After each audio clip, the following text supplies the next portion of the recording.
नमस्कार, आप देख रहे हैं न्यूज़ 10 टीवी। कोरोना वायरस को रोकने के लिए लॉकडाउन 5 के लागू करने के फैसले के बाद प्रधानमंत्री नरेंद्र मोदी ने रविवार को मन की बात की।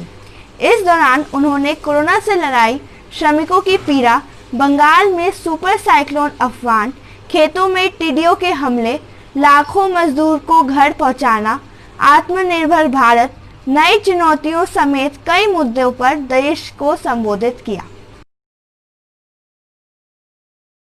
पीएम मोदी ने कहा कि विश्व के अनेक नेताओं से जब आज बातचीत होती है तो वे योग और आयुर्वेद के संबंध में जानने में ज़्यादा दिलचस्पी लेते हैं।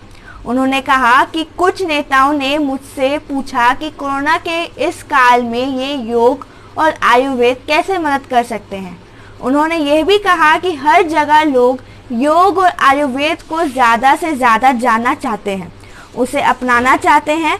कितने लोग जिन्होंने कभी योग नहीं किया वे योग सीखने के लिए ऑनलाइन क्लास से जुड़ गए हैं या ऑनलाइन वीडियो के माध्यम से भी योग सीख रहे हैं। पीएम मोदी ने कहा कि देश में सामूहिक प्रयासों से कोरोना के खिलाफ लड़ाई मजबूती से लड़ी जा रही है। उन्होंने कहा कि हमारी जनसंख्या और देशों के मुकाबले कई गुना ज़्यादा है, फिर भी कोरोना उतनी तेजी से नहीं फैल पाया जितना दुनिया के अन्य देशों में फैला। लॉकडाउन में रियायत को लेकर पीएम मोदी ने कहा, हम सभी को ध्यान रखना होगा कि कितनी कठिनाइयों के बाद देश ने जिस तरह हालात को संभाला है उसे नहीं बिगड़ने देना है।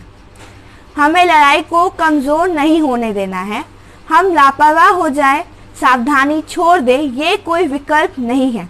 कोरोना के खिलाफ लड़ाई अभी भी उतनी ही गंभीर है। पीएम मोदी ने कहा, एक और जहां हम कोरोना महामारी से लड़ रहे हैं तो वहीं दूसरी तरफ हमें हाल में ही पूर्वी भारत में कुछ हिस्सों में प्राकृतिक आपदा का भी सामना करना पड़ा। पिछले कुछ हफ्तों के दौरान हमने पश्चिम बंगाल और ओडिशा में सुपर साइक्लोन अम्फान का कहर देखा। तूफान में अनेकों घर तबाह हो गए, किसानों को भी भारी नुकसान हुआ। पश्चिम बंगाल और ओडिशा के लोगों ने जिस तरह हिम्मत और बहादुरी से हालात का सामना किया वो प्रशंसनीय है। फिलहाल के लिए इतना ही। देश और दुनिया की खबरों के लिए जुड़े रहे न्यूज़ 10 टीवी के साथ।